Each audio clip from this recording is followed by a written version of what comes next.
Esse é o Ancapso e nós vamos falar agora sobre os apelos dos empresários aos ministros do STF. Olha o que diz a Bela Megali, que está falando...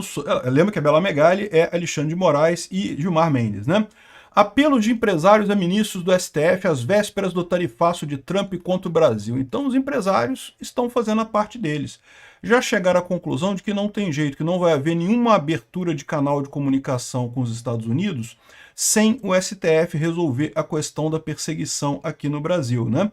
E eles tentaram, lógico, a conversa, né? Vamos ligar para o pessoal do Supremo e fazer alguma coisa, né?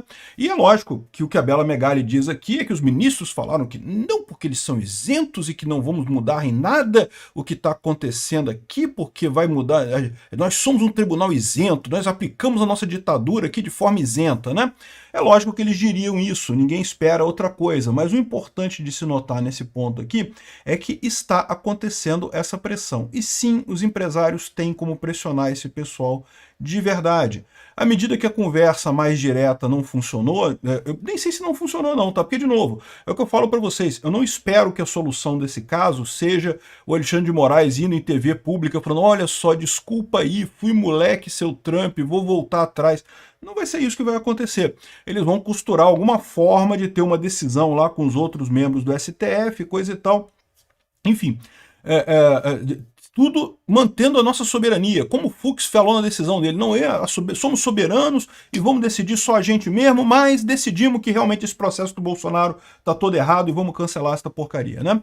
Então, ou seja, é isso que eu espero. Então, o fato é que está havendo a pressão. O Trump acertou. Os empresários estão vendo que a coisa está ficando feia, que as tarifas vão entrar e que até o governo Lula já está percebendo também que não tem como fugir dessas tarifas, tá? Porque o Lula está muito tranquilo, batendo no peito, não, soberania, soberania. Porque neste período até as tarifas entrarem, de fato, é só beleza para o Lula. O Lula está aproveitando para caramba. Mas ele já está fazendo as contas de que a coisa não vai ficar assim em 2026, né? Vamos falar sobre esse assunto aqui. Essa notícia foi sugerida por Vasco perde para Marina Silva em casa, Heitor Quinto e várias outras pessoas. Obrigado aí ao pessoal que sugeriu notícias lá no nosso site, no visãolibertaria.com. E obrigado a você que está assistindo o nosso vídeo. Se você gosta do nosso conteúdo, por favor, deixe o seu like, se inscreva aqui no canal, né? Então, olha o que nos diz aqui a Bela Megali sobre alguns ministros que teriam sido procurados por empresários, né? Lembrando que ela está falando aqui, os ministros são Alexandre de Moraes e Gilmar Mendes, né? Ministros do Supremo Tribunal Federal com mais trânsito no empresariado, Gilmar Mendes e Alexandre de Moraes, passaram a ser procurados às vésperas do tarifaço de Donald Trump que pretende aplicar sobre produtos brasileiros. Segundo os magistrados, representantes de segmentos que serão mais afetados pela taxa de 50% imposta pelos Estados Unidos às mercadorias nacionais têm buscado a corte para conversar e entender o cenário, né? Ou seja, pressionar, fazer lobby. E é isso mesmo que eles fazem, é normal, né? Os magistrados deixaram claro que o tarifaço é problema tratado pelo governo Lula, que é responsável por lidar com a questão. Também aconselharam os empresários a buscarem seus parceiros estratégicos nos Estados Unidos para dialogarem com o Trump, que essa questão aí não tem nada a ver com STF, coisa e tal. Tem a ver com STF, porque todo mundo sabe que esse processo contra o Bolsonaro é um processo de perseguição que não tem nada de jurídico, não tem nada de legal aqui no Brasil, né? Pura perseguição política, então tem a ver com STF sim, né? Mas é lógico que eles jamais diriam isso, né? Ministros do STF têm destacado que as pressões do presidente americano não terão qualquer efeito sobre o julgamento de Jair Bolsonaro na tentativa de golpe de Estado. Esse recado também foi passado a empresários. Soberania! Soberania! E não sei o que lá, né? Mas a gente sabe como é que funciona isso. É lógico que para o público eles vão falar dessa forma, jamais vão admitir a pressão de maneira alguma. Os magistrados afirmam, porém, que as conversas foram razoáveis e que nenhum deles entrou em contato pedindo qualquer pressão de Trump para favorecer Bolsonaro. Porque, de novo, de fato, ninguém vai ligar e falar ô Xandão, porra, tem que resolver isso daí, cara, dá uma folga aí, coisa e tal, né? Não vai fazer isso, né? A pressão é justamente explicando para ele os problemas, né? Gerando o problema que vai acontecer nessa história, né? E, lógico, vai ter mais coisa mais adiante, né? Os empresários já estão... A primeira tentativa é a conversa, né? Depois tem mais coisa que eles podem fazer.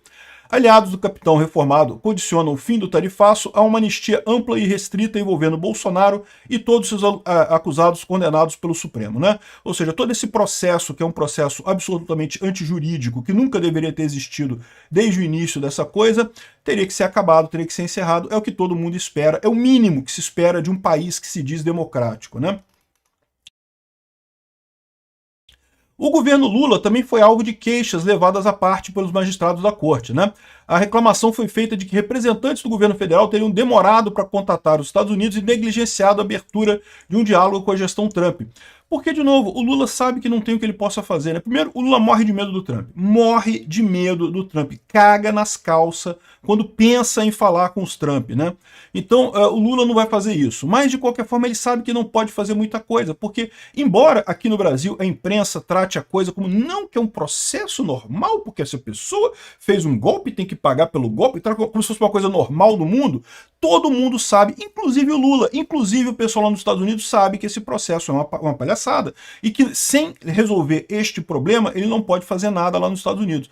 E o pessoal sabe aqui também que certamente o Lula está pressionando também o STF nesse sentido, porque sabe que não tem alternativa, né? Aqui, ó, na segunda-feira, o vice-presidente Geraldo Alckmin vem capitaneando as medidas relacionadas ao tarifaço. O Alckmin, não o Lula, né? Disse que desde março o governo busca diálogo com os Estados Unidos e não tem tido diálogo. Pois é, exatamente. Alckmin citou em entrevista coletiva a carta enviada em maio pelo chanceler brasileiro ao secretário de Estado que não teve resposta. Pois é, então esse é o problema. Enquanto não resolver a questão do STF, não vai ter um movimento nisso daí, né?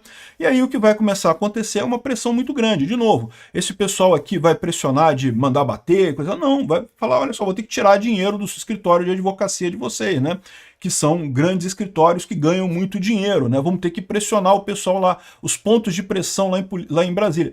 Sabe que Brasília funciona com um monte de figuras que tem por trás lá em Brasília, que são pessoas muito poderosas, que ajudam essas pessoas todas. O Alexandre de Moraes, para chegar onde chegou, teve que cobrar favor de um monte de gente lá. E aí, se esses empresários têm acesso a essas pessoas a quem o Alexandre de Moraes deve favor, essas pessoas podem pressionar o Alexandre de Moraes de maneira muito efetiva, no final das contas, né? Inclusive porque lembra, a base política do Alexandre de Moraes é São Paulo. Então a gente sabe quem é essa turma. É o Dória, é a galera ali, a turma ali do Dória, do PSDB lá de São Paulo, que bancou o Alexandre de Moraes, né? Então, ou seja, esse pessoal tem como você fazer pressão sobre eles, e os empresários têm poder de pressão sobre o PSDB, e dessa forma tem pressão sobre o Alexandre de Moraes. Eles estão deixando claro que não adianta ligar, porque se ligar a gente não vai fazer nada e coisa e tal, né? Essa história. Mas no final das contas eles sabem que não tem isso, né? Até o governo Lula já está percebendo aqui, ó, o governo Lula acende o alerta e teme impacto do tarifaço em 2026. Eu falei para vocês, é a tempestade perfeita que está vindo para o governo Lula aí. Nesse primeiro momento, antes das tarifas entrarem em vigor, era um movimento de bonança para o Lula. O Lula estava esperando o efeito Canadá, porque vai melhorar. Vou brigar com o Trump. Soberania! Soberania! Tá ficando chato isso, né? Eu vou parar de fazer isso. Mas, no final das contas, o Lula estava esperando esse negócio todo de conseguir ganhar ponto, né, do efeito Canadá lá com o Trump, e no final das contas veio muito pouco e não vai vir nada, e agora ele sabe que a partir do dia 1º de agosto, aí começa a vir a parte ruim, né? Vai vir a economia caindo, a bomba fiscal explodindo, dólar saindo do país. Então, ou seja, após surfarem na onda de soberania nacional, integrantes do governo Lula já se preocupam com o impacto dos tarifaços na eleição de 2026. É o que eu falo para vocês. Daqui a um ano, ninguém vai lembrar dessa porcaria de Trump, Bolsonaro, Eduardo Bolsonaro, não sei o que lá. Ninguém vai lembrar desse episódio todo da imposição das tarifas. Vai se lembrar da economia que vai estar uma merda. Isso o pessoal vai lembrar. E presidente que a economia está uma merda não ganha eleição, né? Então o pessoal já está preocupado com isso. O próprio Lula está vendo que não tem alternativa. A única alternativa é o STF voltar atrás e ceder nessa questão do Bolsonaro, né? Vamos ver como é que vai ser a saída disso daqui, porque eu vou fazer um outro vídeo hoje com a questão do all-in, né? Tá todo mundo dando all-in hoje. Tá dando all-in. O Trump tá dando all-in, o Lula tá dando all-in, o Bolsonaro dando all-in, o Putin dando all-in, o Zelensky dando all-in, todo mundo tá dando all-in no mundo, né? E aí a questão é, quem é que vai ganhar essa grande rodada de pôquer em que tá todo mundo all-in e um monte de gente tem um monte de coisa a perder, né? Olha só, no final das contas, se todo mundo dá all-in, meu amigo, ganha quem tem as cartas mais fracas. Para quem nunca jogou pôquer, no final das contas, você pode dar o ímpar, dar aquela blefada, pro outro lado piscar e desistir do jogo, né? Se o seu blefe colar, beleza, mas o problema é que o blefe não tá colando para ninguém, tá todo mundo indo all-in. E aí, no final das contas, quando vai todo mundo all-in numa mesa de pôquer, o que importa são as cartas, meu amigo. E adivinha quem tem as maiores cartas nessa história? É o Trump ou é o Lula? É o Trump ou é o Putin? Pois é, o all-in vai dar ruim para esse pessoal.